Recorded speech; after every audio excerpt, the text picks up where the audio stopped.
BPSC शिक्षक बहाली कई प्रोसेस को लेकर बहुत सारे मंथन चल रहे हैं और जैसा कि मैंने आपको बताया था कि हर सैटरडे को मैं आपको प्रिपरेशन करवाऊंगा ताकि आपको प्रिपरेशन की जो टेंशन है उसको दूर किया जा सके। और साथ ही ये पहले मैं बताना चाहता हूँ कि सिलेबस को पहले इस तरह से समझना है कि पहले की वीडियो में आपने देखा होगा कि एक तो हाफ पोर्शन जो है वो जीएस का होगा और हाफ पोर्शन जो है वो टीचिंग एप्टीट्यूड का होगा।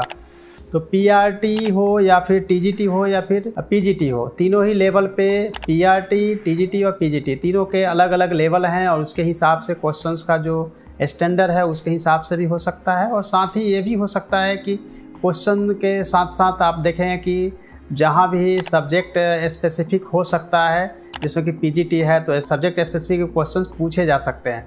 लेकिन मेन ये देखना है कि जीएस के एक पोर्शन जो है जिसका कि आपको संकेत मिला है पहले भी, तो जीएस के पोर्शन तो होंगे। जीएस की तैयारी भी आपको इस तरह से करवाया जाएगा कि आपको पीडीएफ भी फाइल मिलेंगे और आप बहुत सारी किताब खरीदने की कोई ज़रूरत नहीं है, नहीं आपको समय अपना बुक को पढ़ने के में गंवाना है क्योंकि टाइम बहुत कम है।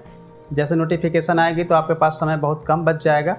इसीलिए सबसे पहले तो ये ज़रूरी है कि जीएस में कहाँ से पढ़ना है। जैसा कि मैंने आपसे प्रॉमिस किया था, सैटरडे के नाइट तक यह वीडियो आपके सामने अवेलेबल होगी। तो सबसे पहले आपको ये समझ लेना है कि क्वेश्चन कहाँ होगा, कैसा होगा, पैटर्न क्या होगा। तो सबसे पहले मैं आपको बताना चाहता हूँ कि जीएस में जो पोर्शन 75 क्वेश्चन की जो संभावना बनती है, पॉसिबिलिटी यही है। तो हिस्ट्री से जो क्वेश्चन हो सकता है वो मैं आपको जस्ट नीचे आप देख रहे हैं कि हिस्ट्री के जो 3 टाइप के क्वेश्चन होंगे। एक तो सीधा ये 1 लाइनर क्वेश्चन है, दूसरा मैचिंग कराने वाली क्वेश्चन है और तीसरा जो आप देख रहे हैं कि इसमें आपको स्टेटमेंट्स के आधार पे होता है। लेकिन जो लेवल है उसके अकॉर्डिंग क्वेश्चन ऊपर नीचे हो सकता है। तो पैटर्न जो है आप देख लिए, क्वेश्चन इस तरह के पूछे जाएंगे। हिस्ट्री में हम बात करेंगे तो हिस्ट्री में अगर आपको अभी पढ़नी है तो हिस्ट्री में सबसे पहले तो यह देखना है कि स्टैंडर्ड 6 से लेकर 12th क्लास की एनसीईआरटी बुक को आप पढ़िए। लेकिन यह ध्यान रखिए कि पुरानी वाली जो एनसीईआरटी बुक है उसी को आप लेंगे, तभी उसमें से सारे के सारे क्वेश्चन जो आएंगे। तो हिस्ट्री में आपको यह ध्यान रखना है। उसके बाद ज्योग्राफी की बात करेंगे तो ज्योग्राफी में भी आप 9, 10th, 11th, 12th 9 से 12 क्लास की एनसीईआरटी पढ़ेंगे तो ज्योग्राफी के जितने क्वेश्चंस भी पूछे जा सकते हैं वो आपको निश्चित रूप से वहाँ से मिल जाएगा। तीसरे सेक्शन की तरफ बढ़ते हैं पॉलिटी का। तो पॉलिटी के लिए केवल आपको 10th क्लास की जो पॉलिटी की बुक है उसी से आपका काम हो जाएगा। तो पॉलिटी में केवल इतना ही आपको करना है। साइंस में 9 और 10, 9th और 10th क्लास की जो एनसीईआरटी बुक है उससे ही सभी को कवर हो जाता है। स्पेशली आपको इस पर ध्यान रखना पड़ेगा कि बायोलॉजी से ज़्यादा क्वेश्चन पूछे जाएंगे। उसी तरह से इकोनॉमी है तो इकोनॉमी में भी आपको केवल 10th क्लास की इकोनॉमिक्स की बुक पढ़ेंगे तो उससे एनसीईआरटी से आपका कवर हो जाता है। करेंट अफेयर्स के लिए आपको क्या करना है कि मंथली जो मैगजीन आती है जिसमें कि प्रतियोगिता दर्पण से ही आप इसको करिए। प्रतियोगिता दर्पण से आपका जो करंट हो सकता है वो सभी के सभी कवर हो जाएंगे। चूँकि बीपीएससी एग्जाम लेते बिहार स्पेशल की भी संभावना है कि बिहार से संबंधित कुछ क्वेश्चंस पूछे जाएंगे जो 5-7 हो सकता है।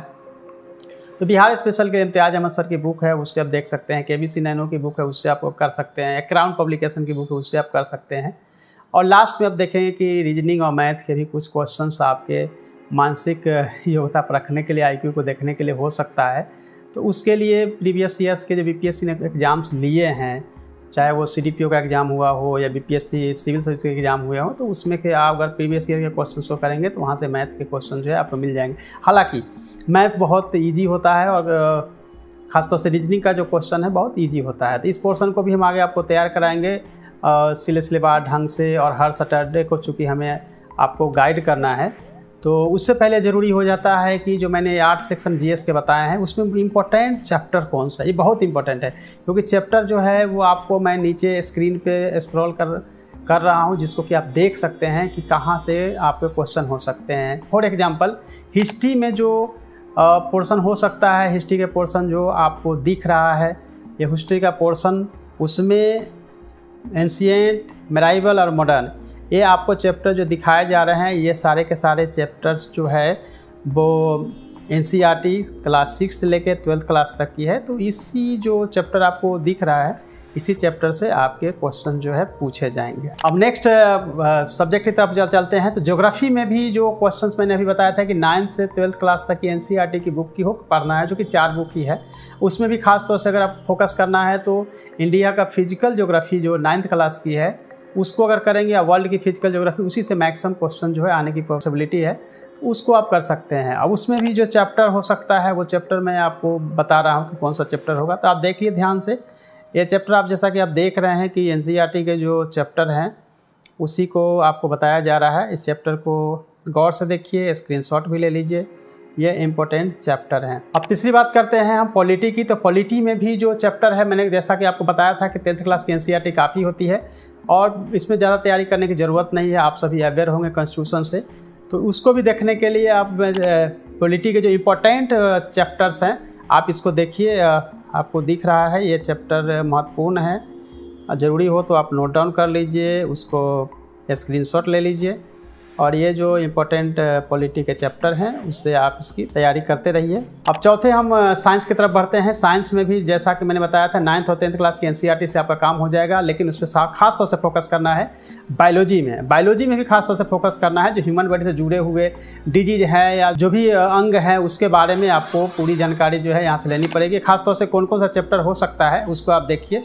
चैप्टर जो साइंस के लिए हो सकते हैं, जो 9th और 10th क्लास के एनसीईआरटी के चैप्टर हैं, वो उसमें भी जो इम्पोर्टेंट चैप्टर हैं वो आप स्क्रीन पर देख रहे हैं, उसको आप नोट डाउन कर लीजिए और उसके हिसाब से आप अपनी प्रिपरेशन करिए। नेक्स्ट हम चलते हैं इकोनॉमिक्स की तरफ। इकोनॉमिक्स में पहले ही बताया था 10th क्लास के एनसीईआरटी को देखना है। इकोनॉमिक्स में बहुत पढ़ने की जरूरत नहीं है। आरबीआई आपको पढ़ना पड़ेगा। आरबीआई अगर पढ़ते हैं तो पूरी मॉनेटरी पॉलिसी अगर पढ़ लेते हैं, और साथ में आपको जीडीपी, जीएनपी, एनएनपी, यानी कि ये 2 ही चीज़ आपको पढ़ेंगे तो आपको पूरी की पूरी इकोनॉमी की तैयारी हो जाती है, पूरे कॉन्सेप्ट आपको क्लियर हो जाता है। फिर भी मैं आपको कुछ इंपॉर्टेंट चैप्टर जो एनसीईआरटी के हो सकते हैं आपको मैं बता रहा हूँ, उस चैप्टर को आप नोट डाउन कर लीजिए। और ये आप जैसा देख रहे हैं जो इंपॉर्टेंट चैप्टर है वो अब मैंने आपके सामने रखा है, उसमें से आप नोट डाउन कर लीजिए। इस इंपॉर्टेंट चैप्टर को करना ईजी रहेगा और कुछ महत्वपूर्ण चैप्टर आपको दिखाया गया। बात करेंगे करंट अफेयर्स की। तो करंट अफेयर्स में पहले ही कहा था कि हर मंथ को आपको करना है। एक बार हम कंपाइल करके पीडीएफ फॉर्म में आपको उपलब्ध भी करा देंगे सारे मटेरियल्स। आपको टेलीग्राम पे पहुंच भी जाएगा। टेलीग्राम में कहीं दिक्कत आ रही है कई जगह पे कि आप ज्वाइन नहीं कर पा रहे हैं, तो आप लिंक भी आपको आज अपने वीडियो के साथ डिस्क्रिप्शन बॉक्स में दे रहा हूं, उस लिंक पे आप फॉलो कर लीजिएगा। तो नेक्स्ट वीक सैटरडे से आपके पास मटेरियल भी पीडीएफ के फॉर्म में आपको हम अवेलेबल कराएंगे, जहाँ से आप इसकी तैयारी कर सकते हैं। बिहार स्पेशल के लिए भी आपको अभी कुछ नहीं करना है। बिहार स्पेशल के लिए भी जो एमसीक्यू हो सकते हैं, जो मटेरियल होंगे वो भी हम आपको प्रोवाइड कराएंगे। मैथ के और रीजनिंग के लिए भी प्रोवाइड कराएंगे। यानी पूरा का पूरा जो 8 सेक्शन हो सकता है, टोटल 8 सेक्शन जहाँ से क्वेश्चन पूछे जा सकते हैं, उसकी जीएस की पूरी तैयारी जो है हम आपको करवाएंगे। और नेक्स्ट सैटरडे में हिस्ट्री से स्टार्ट करेंगे। हिस्ट्री में बताएंगे कैसे कैसे आपको प्रिपरेशन करनी है। उसकी पीडीएफ की जो है वो पूरे मटेरियल की पीडीएफ आपको टेलीग्राम पे अवेलेबल होगा। यानी कि आपको बुक अगर लेनी है, जो मैंने सजेस्ट किया आपको एनसीईआरटी के बुक्स और दूसरे बुक्स लेनी है तो ले सकते हैं, नहीं भी लेते हैं तो मैं आपको पीडीएफ के फॉर्म में आपको मटेरियल देता जाऊंगा। हर सैटरडे आप अपनी तैयारी करेंगे, लेकिन किसी भी हालत में अपनी तैयारी को कमज़ोर नहीं करना है, क्योंकि आप सब जानते हैं कि पीआरटी, टीजीटी और पीजीटी तीनों जो अलग अलग स्टेज है, तीनों ही क्लास के लिए, जो कि पीआरटी के लिए प्राइमरी है और फिर माध्यमिक के लिए टीजीटी है और पीजीटी जो है सो 10+2 के लिए है। तो 10+2 में आपको ये देखना पड़ेगा कि वहाँ पर सब्जेक्ट स्पेसिफिक है तो वहाँ भी उसकी तैयारी होगी, तो उसके लिए हम बाद में आपको बताएंगे। या फिर टीजीटी के लिए भी अगर साइंस और सोशल साइंस हो जाता है, एसएसटी हो जाता है, तो उसकी भी अलग से हम आपको बताएंगे कि कैसे आपको तैयारी करनी है। नेक्स्ट जो सैटरडे आएगी उसमें मैं आपको टीचिंग एप्टीट्यूड में कहाँ से पढ़ना है, कितना पढ़ना है, कौन सा चैप्टर हो सकता है, डिटेल्स डिस्कशन जो है आपके साथ करेंगे, तो आप उसकी तैयारी कर पाएंगे। अभी आपके पास जो 1 वीक का समय बचा हुआ है उसमें केवल जो मैंने बताया है उसको आप रीड करना शुरू करिए, क्योंकि नेक्स्ट वीक से आपके सामने हम पढ़ाना और उसके मटेरियल भी उपलब्ध कराना शुरू कर देंगे, ताकि आपकी जो तैयारी है वो प्रॉपर होती रहे दोनों ही लेवल पे।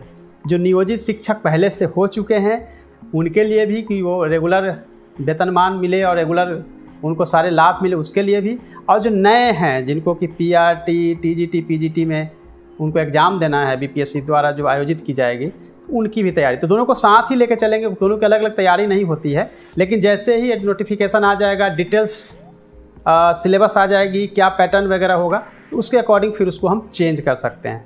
चलिए, तो आप तो अपनी तैयारी करते रहिएगा। जो भी आपको दिक्कतें आ रही है, कोई परेशानी आ रही है या कोई उलझन हो रही है, तो आप उस क्वेरी को आप डिस्क्रिप्शन में ज़रूर दीजिएगा। उसके अकॉर्डिंग हम आपको आगे गाइड करते रहेंगे। चूँकि अभी नोटिफिकेशन नहीं आई है, इसलिए हम सैटरडे करा रहे हैं आपको।